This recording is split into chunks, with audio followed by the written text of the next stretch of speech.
Oh man, I love this song. Every time I hear it, I can remember where I was and who I was with. It reminds me of the time. Does this sound familiar? Music is like a scent. It can instantly transport you to another time and place. I ask my guests to dish about their song with the memories that go with it. I'm your host, Tiffany Mason. I have a passion for music and a curiosity about how a song affects someone and why. Turn up your radio and let's explore Memories with a Beat.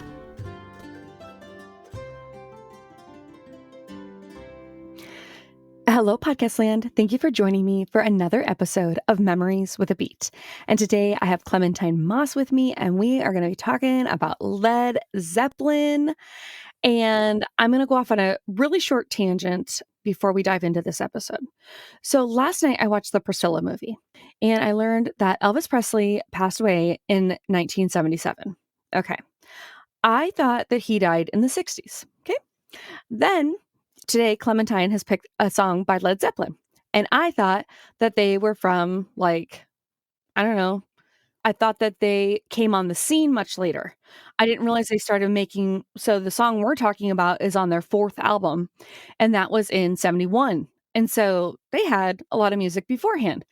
I have listened to a lot of podcasts about music history, and I guess I just have not put the timeline together.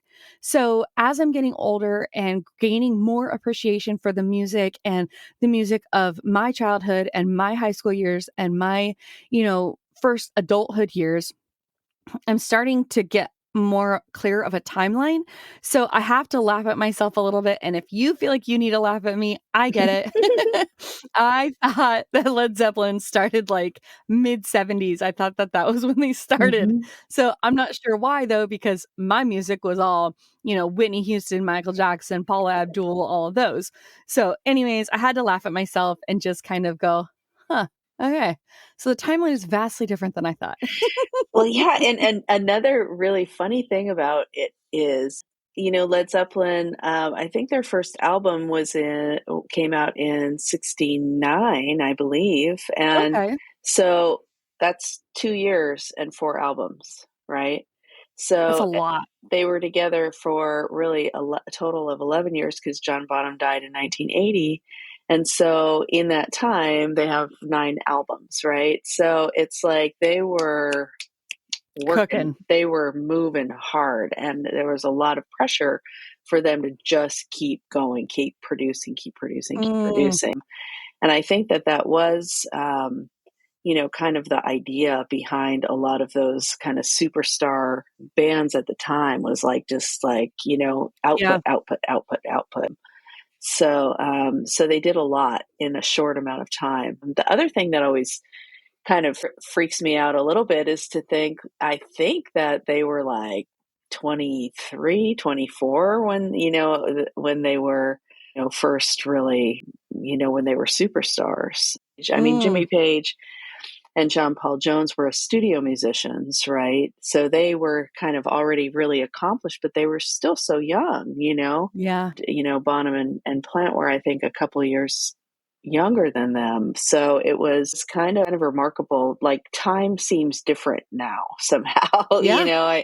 I think that there are those 22-year-olds who really have it all going on, but for the most part, we give people the benefit of taking a lot longer to kind of, to Blossom. create and develop themselves. That's right. Yeah, that's right. Well, I am so excited that you're bringing this song to my attention. I was really surprised to learn that the lyrics were actually written in 1929 after there had been this massive Hmm. flood in Mississippi in actually 1927. And it's just, at the time when it was written, it was about, a man who had lost so much in those floods. And then I guess that they said that some of the critics or reviews say it's also a song of rebirth almost to a certain extent. So like I said, it was on their fourth album. 1971 is when it was released. But I'm really looking forward, Clementine, to understanding, how you connect to this song. So if you don't mind, take it away. Yeah, thank you so much. Well, Mhm. I'm a drummer in a Led Zeppelin band, right? I have been for 20 years now. So when I was looking for songs to choose, I really wanted to stay away from Led Zeppelin, and because music means so much to me. And I really have such a diverse field of music that I could choose from. But I felt like, in a podcast talking about, the song that has, the most visceral feeling of memory for me, it has to be at this point Led Zeppelin, because there's so much attached to the music for me, both in my childhood and now as an adult who has dived into the music as a musician and a listener. So, and this song is important to me because this song really is the song that I think, my playing reached a wider audience with, because we did a video of this in Oh, 2010. fun. And that video has really spread the word about the band and the players in the band. So I have a real fondness, not only because it's my favorite Led Zeppelin song, but also because it has been, a mark of kind of my music career in a funny way. And so I fell in love with Led Zeppelin. So I was born in 65, right? So when I started listening to Led Zeppelin on the radio, I think I was probably, 11 or 12 or Mhm. something when I started to kind of become aware of Zeppelin. Mhm. And I was really passionate about listening to the radio. I have to interrupt you really quick and remind everybody, we did not have Spotify and Apple Yeah. Music and, music on demand the way that we do now. So, y'all, That's right. That's right. radio was our option. That's right. I know. And radio was my world. Like, Mm, that little, like, even when I was, in elementary school, I had a clock radio, and that opened up a whole world to me. But then in junior high school and high school, radio was just a solace. I lived in Southern yeah. California, and there was a radio station, KMET, which was the rock radio station. And I just, I knew all of the DJs, I knew all of the different shows. I mean, it was like, it really was, my thing. And while my family were out watching television, I was holed up, in my little world of music. So music really meant so much. I wasn't playing, other than like piano lessons Mhm. and, school band and stuff. Didn't really consider myself a musician. I was just listening as a music lover. Yeah. And it was an escape for me. Yeah.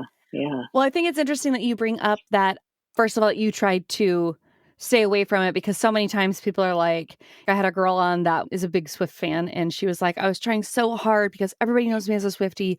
And she was like, but the reality is that was the music I loved. So that's what I have memories with, right? And I love that you use the word visceral because, Yeah. I'm a podcast manager. And so I'm always trying to express to people how people connect with podcast. Why podcast? You know, what is in it for the podcaster? What do they glean from it?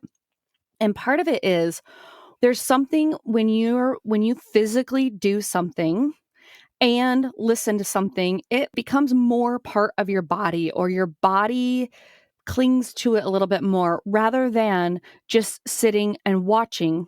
So, my connection here is you were physically playing this music, right? And so, of course, it's more visceral for you. Of course, those memories come back to you because you were physically doing something while performing these songs or while enjoying these songs in the beginning. It's so much more intimate when you simply listen. There's not all the other distractions, right? There's just you and that song. So it makes sense to me that you would have to choose, one of the Led Zeppelin songs, especially if you've been playing for over 20 years. That makes complete sense to me that, that's what you landed on. Yeah, I think that's really interesting that you bring that up, because I'm often thinking, I'm an avid reader, Mhm. and, I love the audiobook. Yeah. And I love, the fact that when I was a kid, I remember trying to walk to school and read at the same time, like, and being so frustrated that I couldn't do that. Like, how much wasted time I could be reading while I'm walking, but I can't do it. And now I Oh. can do that, with the Oh. audiobooks. Oh, sure, yeah. but I've spoken to people and they're like, I just can't listen to books. I feel like I don't retain it. And I think that, we really are different. Everybody's different in how some people really are auditory learners. If somebody explains it to me, I get it Mhm. so much clearer than if I Yeah. am to read it, right? Please don't make me read the instructions. Please. But tell me how to do it, and I get it. So, yeah, I think we all kind of experience things in different ways, which is interesting when we think about music and we think about the way that, our senses, our sense memories and everything come up.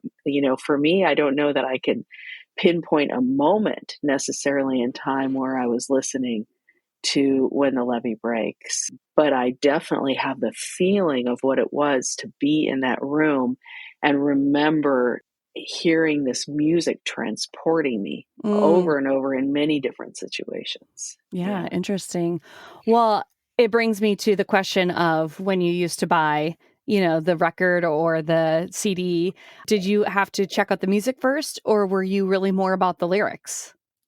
Yeah, that is interesting. Well, I think lyrics are really, really Yeah. important to me. I'm a writer. Oh, So okay. I remember once my father, who was a big part of my musical education, me saying something about the lyrics of a song we were listening to. And he said, I never really listened to the lyrics. Mhm. And I was just floored Mhm. that you could listen to music without paying attention to what the words were saying. I know my husband's very much like that. Like, I feel like, "Oh, you have no appreciation for music." No, he does. It's just very different than my appreciation because I am about the Yeah. story. I definitively am about the Yeah. story. Yeah. I love it. I love it. Yeah. And yet there is music that has no lyrics to that I have painted a picture in my Mhm. mind of what is happening, that I'm telling my own story within it. Yeah. Or lyrics that are really kind of cryptic and I don't quite understand and the way that I put my own story into those words where maybe it's not even, necessarily wasn't about that, when the song was written. Yeah. Yeah. Yeah. Yeah. Well, tell me this then. If lyrics are so important to you, Mhm. what lyrics of this song stick out to you? What when it comes on or when you guys are performing it, what line hits hard or what do you connect with as far as the lyrics of this song? Well, like you said, I do think that this song is a song of redemption and it's a Mhm. song of that when the levee breaks, whether it's the levee of emotion, the levee of tragedy, the levee of difficulty, we all have those breaking moments of life where everything lets loose. Mhm. And I love the idea of the levee breaking and then the song being written. Mm. It's like the song, like out of this Like, thing, in response to yeah, out of this difficult time, we Mhm. look back and we see the way that we move forward. I think the lyrics are pretty simple in this song. They're a simple blues song, really, when it comes down to it. But I do connect to that feeling of like like musically, the way that I feel when I'm playing it is a sense of this anticipation of disaster and then this kind of breaking open of the disaster, like the levee does break at the in the song. There's the big kind of before the outro. There's this big, like I'm play begin to play like my body changes at a certain Oh. point in the song where it really does feel like everything's kind of breaking loose. Mhm. And then it's a kind of giving Mhm. over and a big release of just, of it happening and having been done. And in my own life, some of the most Mm. excruciating times are in the anticipation of the terrible thing. Oh, for real. And the terrible thing comes, and it's like a lot of the time it's so much more manageable than what I expected it was going to be. And Mhm. then the looking back on it is like, okay, now I newly know, that I can weather this thing that I thought would be impossible for me to weather. Yeah. You know, Yeah. so in that sense, I think it is a hopeful song. Yeah. You said that you have played for over 20 years. Is it in this same band or is it 20 years being a drummer? No, I've been playing drums for over 30 years. This band has been Oh, for okay. 20 for 20. Okay, and how did you get into being a drummer? Because you said that you had done other instruments, but I didn't hear you mention the drums. Yeah, I didn't start playing drums till I was 27 years old. It was kind of a fluke. I was a writer. I moved to New York City to be a writer, and Hmm, I was feeling like I didn't have a lot to say at that point, like I hadn't lived, and sure. I was kind of frustrated and really looking around for a way to be creative with other people. And Mm, I had music, a lot of musicians in my life. My boyfriend at the time was a recording engineer, and it was just one day I said, I never tried to play drums. How about if I try that? And then it just really unfolded very quickly where I was turned on to the best drum teacher and, started playing within a year or so with people. So it's kind of like I found my instrument, yeah, it made a lot of sense to me, yeah. drums. So, I wrote down yeah. in my notes, isn't it funny how the instrumental part of music can change the sound of the music. So this song was written in 29 as a blues song, right? And then you guys well, Hmm. not you guys, I guess Led Zeppelin. And I then wish I Led could take Zeppelin credit. yeah. And then Led Zeppelin changed the music behind it and set those words to different music, and now it's a rock song. Like, how cool is that? I know it's really cool. And yeah, I like, Zeppelin. I mean, that's kind of what Zeppelin did. Okay.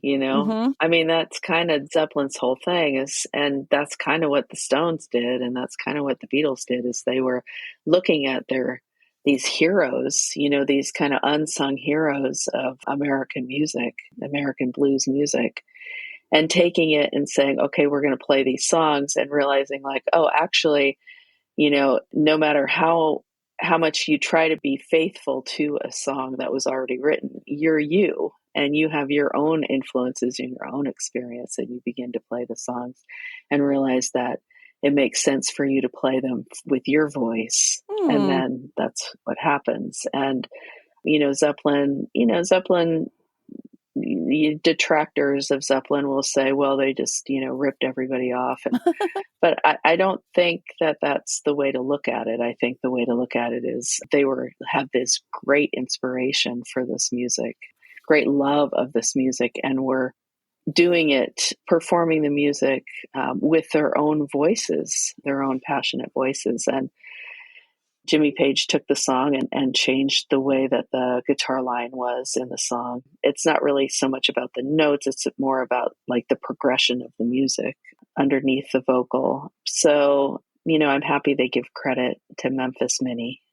That's another beautiful thing about the song is that it was written by Memphis Minnie and Kansas Joe McCoy, and she was the great accomplished guitarist. Oh, She's known as one of the great blues guitarists, okay, I did not know that. which is very yeah, which is women have not gotten a lot of credit for being kind of great guitarists for a long time, right? It was kind of Mhm, swept under the rug a mhm. little bit. So yeah, so I love the fact that I love this song because it's coming from a female perspective as well. So I mean, I'm sure that they wrote the lyrics together, but yeah, I like that aspect of the song. Yeah. I love that you said how they took the lyrics and then they sang them in their own voice, and how many times are we told not to reinvent the wheel, right? You don't have to reinvent the wheel, you don't have to reinvent the wheel. Like, the lyrics have stood the test of time. Yeah, It's just who sang it to you in the most effective way. They say that you hear things like 7 times before something actually sticks with you, and so maybe it's the same way with music. We hear it in Minnie's voice, and then we hear it in Led Zeppelin, and then maybe another band covers it, and which band speaks to us more, and then those are the lyrics that we follow with that band, right? Like, in their voice. yeah, yeah, right. Mhm, Yeah, it's mhm. funny because I hear music. Let's see, I was thinking about this with the Black Keys. They're a two-piece band, drummer and guitarist, and they play kind of Mm. bluesy rock, kind of along the White Stripes kind of vein. Okay. And when I hear it, I think like, oh, they're turning this generation on to music that I was turned on to by Led Mm. Zeppelin. You know what I mean? Like it's kind of like it's the same music that they're kind of redoing, but it Sure. just keeps kind of Yeah. traveling through these different iterations, Mhm. and I don't have a problem with that. I think that, that is a beautiful thing about music. There, like Yeah. people say, there are only, 12 notes, right? And so there's like a lot of songs are kind of the same progression and yet so much different, so different from song to song. And it's that emotional bent Mhm. that really Mhm. puts in. Mhm. Yeah, I always tell my kids, like, there's different colors of paint because everybody likes a little something different. It's fine. That's true. Yeah, that's true. Yeah, so I Yeah, agree with that. Now, yeah. can you remember I know that you said you don't necessarily remember a specific time, right? But do you there like, the lady that did the Taylor Swift, she remembers, like, almost eras or I guess that's Swiftie speak, but Hmm. she remembers maybe decades, I should say, or, phases of life. Is there a time where, like, you can remember experiencing a relationship, or is there when you did a big move? Is there anything like that that kind of sticks out to you when it comes to this song, or a time comes up and you're like, gosh, I have not listened to when the levee breaks, or you can feel like your levee's about ready to break and you're like, that's it, I'm turning it on. Yeah. Yeah. Well, my father was a big music person and he loved the Rolling Stones and the Hmm. Beatles, and Led Zeppelin was music that was just a little bit beyond his. I think it was a little too hard for him, or it sounded a little at that time a little too modern for what he was listening to, or whatever heavy. Okay. He liked more kind of southern based kind of blues rock. So, and Led Zeppelin was a little bit harder. So he didn't have Led Zeppelin albums. He had, other albums. So Led Zeppelin was mine. Okay. So when I was in my room listening to my radio and I was listening to Led Zeppelin, that was kind of all mine. And I stayed up one weekend recording Led Zeppelin's A to Z. They were playing over a weekend, and I recorded it Oh my on gosh. cassette tapes. So I had all Led Zeppelin A to Z. So when people these days ask me like, what album is that on?" I'm like, "I have no idea. I know them alphabetically."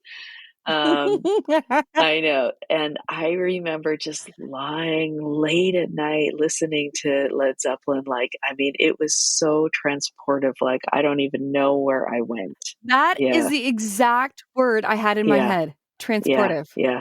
Yeah, I could see it on your face as you were explaining It's it. just like it just took me out of. I grew up in, like, I had a very lovely upbringing, and yet it felt very claustrophobic. I Mm, felt like, there was a real rigid way that you were to be and behave. And I just felt like there was so much more, and I didn't know where it was or what it was, but I could feel it, and in the world, and that music really, it was like dreaming music, dreaming of the future, mhm. dreaming of what could be, listening to the power and Okay. the depth of it, and realizing that there were people out making, this music, making, their world bigger. So that was it. I love your appreciation at such a young age. Yeah, yeah. I was super passionate about music when I was really young. I remember being 8 or 9 and having a sleepover party and trying to like play the band, like the like a album that my dad had of the band, for all of my girlfriends, and them all just looking at me like, "What are you doing? Like nobody listens to this music." I was like, "Okay, that's mine. It's just, I guess it's just mine." Um, So then I guess it's safe to say we were not playing Led Zeppelin at sleepovers. Do you remember driving in the car, any road trips, anything like that that comes up for you with this song? Or maybe even Yeah. just trips with the band? Yeah, well, so okay, so Led Zeppelin was like my high school music, right? Junior high school music, Yep. and then Okay. I went to college and I got really into, music of the time. So it was like The Cure and David Bowie, and Prince, and those that kind of music was at the time. So I kind of dove into that, set aside like the hard rock, the stuff, Yep. And we were driving to a festival I went to school in Santa Cruz, California. And we were driving to like a barter festival somewhere in the desert. And I was in Okay. a van. I have no idea now. I don't remember who I was with or anything, but I was in this van kind of rocketing down the highway, and I was lying on the carpeted floor of the van, and everybody was like around me, like smoking pot and like having fun and stuff. Yeah. And they turned on Led Zeppelin's Immigrant Song, and I just was gone. Like I like suddenly I was in my own world. Yeah. And so I remember those moments when, like, I wasn't listening to it. I didn't keep listening to it, and Yeah. yet it would enter my life, and Mm, everything that was me was just kind of like present, I felt. that's Yeah. so cool. Yeah. Yeah. I think that often we use music as an escape, right? Mhm. So it makes sense to me. One of my podcasts that I edit is called Narrative, and these guys talk to people about, when you were younger, what did you think life was going to be like, and then now that you're older, what are some changes or some beliefs? What how have you crafted your narrative differently? Mm. And a common thread of that is times were a lot more conservative, right? Mhm. And so Mhm. I think a lot of people in your generation were very much taught to get married, get a house, get a job, and stay in that job forever. And that, is the perfect bow on life. And then as we've all gotten more, in touch with our feelings and, Mhm. say things out loud and, everything's a safe space. Mhm. I think that a lot of Mhm. that has come to fruition that is not the way that it is. But that makes sense to me hearing some of those stories that you felt, you know, a little bit oppressed or very claustrophobic, like you said, that, these are the confinements. And you were like, I don't fit in this box. So that music Mhm. kept giving you that escape that you needed to kind Yeah. of survive that time before your levee broke. Yeah, well, I think you looked for anything you could find could give you options, because remember, like, imagine, for people who have never lived without the internet, imagining not knowing the other ways of being. Now, I was an avid reader, Mm. so I did have a lot of, like, my books were telling me of worlds that existed. God, that is such a good point, Yeah, Clementine. like, books, I could find it at, like, I was reading, beat poets, on the Mhm. road, people, like, traveling through the country and, doing all of these things, and so I had that, but I didn't have anybody. When I was looking for, like, "Oh, what do I wanna do with my life?" Like, really, the Mhm. options I was told were, like, if I wanted to have a job, was, like, be a teacher. Like, there was no, like, what else could I really do? I didn't. A drummer wasn't on that list, Not for Clementine? women. Like, even surfers, like, I always thought, "Oh, surfing would be cool," but I didn't know any girls who surf. I didn't know girls who played music. Actually, when I was in junior high school, I saw a girl drummer from the high school play, and it was like blew my mind. Like, "Wait a minute. I can do that?" At that point, it just seemed so outlandish that I would go home and say, "I Yeah. wanna be a drummer?"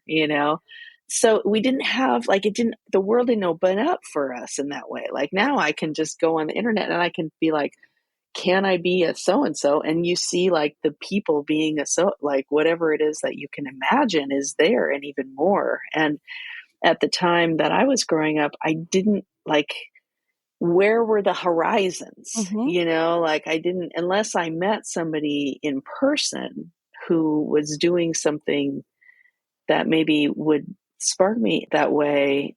It felt very closed off. I mean, when I was maybe 15, I went to a Grateful Dead concert at Irvine Meadows, and Uh-huh. I was walking around and seeing people who lived in buses and who were wearing tie-dye Yeah. and colors and, like, all that Yeah. stuff, and it was like the music, I felt like the music was boring to me, but, like, I couldn't believe that there was this Oh, whole other way of existing that was not the way that I ever saw.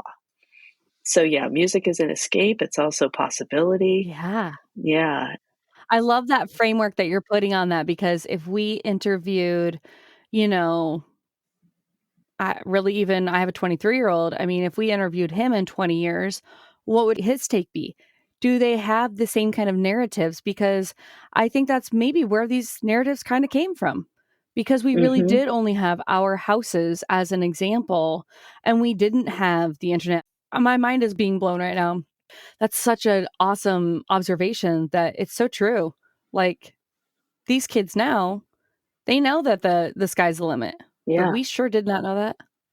Well, and there's a great thing about it, I do get like, I understand that, the internet can be like this dumpster fire of craziness, but I also know that, like, I feel that great hope of, if you realize that, well, I play guitar and let me talk to see this person across the Mhm, world in Iran who's playing mhm, guitar with me. Like, how do we hate then? You know what I mean? Like, if you can mm, see the other person common and these threads. common threads, and like, I remember when I went to Europe for the very first time when I was 21, and just being struck like, oh, everybody's the same. Like, everybody just on the weekends, they want to Mhm. relax, they want to let their hair down, they want to party, they want to, they want to get like, I was in Yeah, northern Portugal and like these people would come in a bus from Spain and like all these families and everything, they'd just be playing music through the streets. And I was like, this is the uh, same, like it's the same everywhere. It doesn't matter like the yeah, the the culture, people want the same yeah. thing. And I think that's very humanizing, and that's the kind of realization that helps us move forward into a peaceful world. Yeah. Yeah, well, and I think that podcasting is doing something very similar where, even myself listening to everybody's stories, I've gained such I feel like full, well-rounded appreciation for empathy for what someone else has gone through and Yeah. how that song has struck them in such a different way and the lessons that I've learned along the way. And I think the internet gives opportunity to education in different ways. And I think podcasting does the same thing. So It's true. I am really thankful that you were able to join me on this podcast today and share your insights with this Led Zeppelin song. I didn't know where we were going, and I was not a Led Zeppelin fan, but sometimes I hear somebody's insight and I get to borrow those memories or that insight to that song next time I hear it. Mm. And I hope the same thing happens with you guys out in podcast land. The song will be on YouTube, Spotify, Apple, on Memories of the Beat, the playlist. Clementine, is there anything else that you want to add about this song, When the Levee Breaks?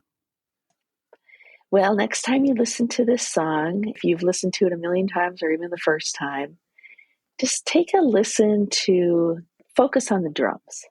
Like, I Oh, know I mean, the whole song, like, you get pulled away into the harmonica, you get pulled away into the words and all of the power of the music. But, the drums, this is one of the most sampled drum beats of all time in so many hip hop songs and so many bands. I mean, there's a magic to the drumming in this song and the recording of the drums in this song that's legendary. So, if you've heard the song a million times, but you've never really focused in on the drums, just take a listen to what happens. okay, Yeah, we and how much definitely emotion will. is there. Yeah. Mhm. Okay, we definitely will. And Podcast Land, you guys should remember the term sampling from Kay Cote when she shared with us through EDM. When they sample the music, they use bits and pieces of other music to make the electronic dance music. And so Clementine is saying the same thing that they're pulling this drum piece for other music. So we're all learning something along the way here with Memories with the Beat. Podcast Land, I hope that this episode sticks with you like the memories to your favorite song. Podcast Land, thank you so much for listening. If you had a few memories of your own pop up with this episode, make sure to take a screenshot, tag me on social, Tiffany Mason, or virtually you, and share those memories. I know y'all are listening, and I'd love to hear the memories you were reminded of with this song. Also, would you do me a favor and share this episode with someone you think would enjoy it? This is the best way you can help me to grow my audience. Can't wait to dive into my next guest's Memories with a Beat. Hit subscribe now. You don't want to miss the next episode.